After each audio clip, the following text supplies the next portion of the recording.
Good morning, everybody, and welcome to what I guess would be a spiritual successor of my previous pet video. Not that one, or not that one, but this one. This is the how to make any meta talent pet on any pet body that you want. Now, this is a spiritual successor because it is kind of the same idea, but instead of making meta pets when it comes to damage and resist, you know, when it comes to triple doubles or quint damages, things like that, these pertain to energy pets or Decathlon pets. One difference in this video compared to the other videos that I make when it comes to pets is I'm actually not going to be making any pets in this video, and that's because I've already kind of made all my energy pets and I've already made my Decathlon pets. And yeah, so like I have my energy corgis on pretty much every character that I have on this account, but I can at least tell you and show you how you can make your own. Now, I'm going to be throwing up visual aids every so often when I talk about these pets. Now, this uses the same strategy as the meta pets that I talked about in that previous video.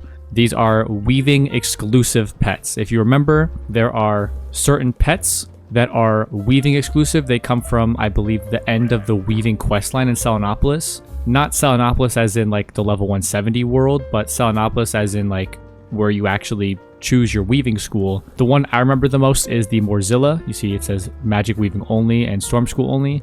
And basically these are exclusives, meaning you won't get that pet body if you don't have that pet body in your pet tome. So you'll always get back the pet that you hatch with. Let's say that I had my fire class pet body and I wanted to, for some reason, get death talents on that pet.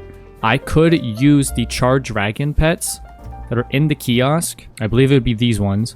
And I could get over the death pool and have death damage talents on my fire pet. And, you know, even if I wanted to use, let's say the Dapper Corgi, if I wanted to get the max storm damage talents on that pet, I could basically get the meta storm damage pool and talents on a Dapper Corgi, pretty much any pet that I want. And so this is an extension of that idea on energy pets and Decathlon pets. I think the first one I'll talk about is energy pets because I think those are a little bit more common than Decathlon pets. Energy pets are really good for gardening. You can use it for cantrips, and even in some cases like my current fire, because I'm level 15 on this character and I want to get this pet up to ultra, getting that extra 15 energy is an extra train. And don't worry, I have a ton of these jewels that I'm not wasting it. But basically energy is just another resource in the game that you kind of want to maximize at a certain point. A lot of people will make them on Dapper Corgis, and the reason you make it on a Dapper Corgi is because it gives 8 additional energy here at the top, and that's just a stat that comes with the pet. There are not a lot of stat pets in the game, but this is one of them, and because of that, it is really sought after when it comes to energy pets.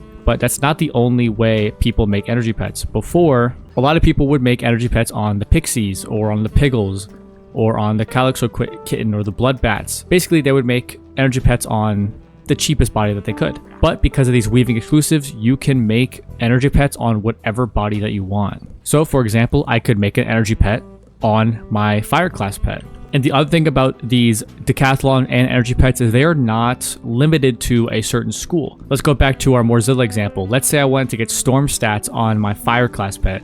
I would need to hatch with the Morzilla because that's the pet that has the storm pool talents on it. But for energy pets and Decathlon pets, you can hatch with whatever ones you want. And so this is the approach that whoever these people are that made these pets took. So energy pets are actually in pretty good abundance. They come in 2 different weaving pet bodies. That is the Morzillas and that is the Sparkling Elves. The Morzillas are a death pet on page 9. It's the Storm School only death weaving pet. And then the Sparkling Elf, which is a fire pet with myth magic weaving. It's on page 10 of the myth tab. And these have a little bit different of a naming convention as the others. So as you'll see here, Happy Blank are the ones that have the energy pools. And I'll throw up on screen right now the Sparkling Elf visual aids.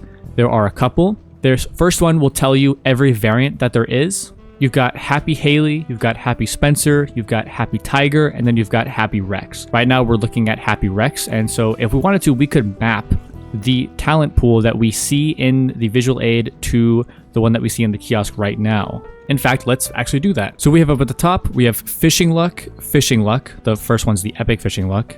And then we have Reveal Fish School, and then we have Gold Miner, that's that 4th epic that we can see here. Under that is Gardening Pixie. Under that is Spiritual Retriever. And then we have the 4 energies right underneath that. It goes Big Energy, Huge Energy, Energy, and then Ultra Energy. And that's just for Happy Rex. So let's see if we can find one of the other Happy variants. Not to be confused with Happy Amber. These are, I don't know where these came from. These are a very different pet. Might be made by the same people, but these are ISO pets that have Hex trained. So when it comes to energy pets, you should look for one of these other ones. So let's take a look at Happy Spencer here.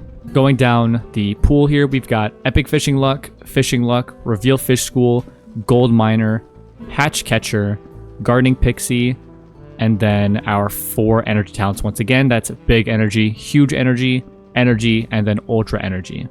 And just like the other weaving pets, they are 2.0. And I don't think 2.0 matters much for this at all, but it's just nice to have 2.0 pets. And just like the other weaving pets, all the derby talents are commons, which makes the hatching cost so much less. So this is 45,000 for 2 mega pets, which can usually range to 100,000 gold. But the Sparkling Elves are not the only energy pets that are in the kiosk. The other ones that I talked about was the Morzilla.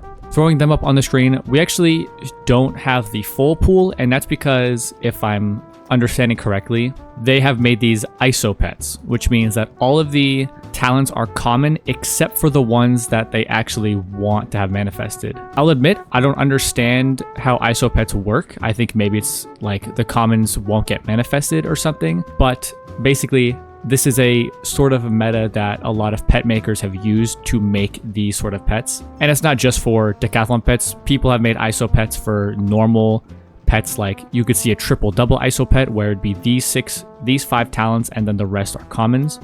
And it's just another sort of strategy that people use when it comes to making pets. But basically with the Morzillas, your energies and your Decathlon pets are ISO pets. So these Decathlon pets are called Scrappy Hannah, and there's another one called Scrappy Haley, it looks like. Yep, according to the visual aid as well, there's a Scrappy Haley. And so those are the Decathlon pets. I'll talk more about the Decathlon pets in a second, but let's also talk about Scrappy Fern, the energy pet. Let's see if we can find any.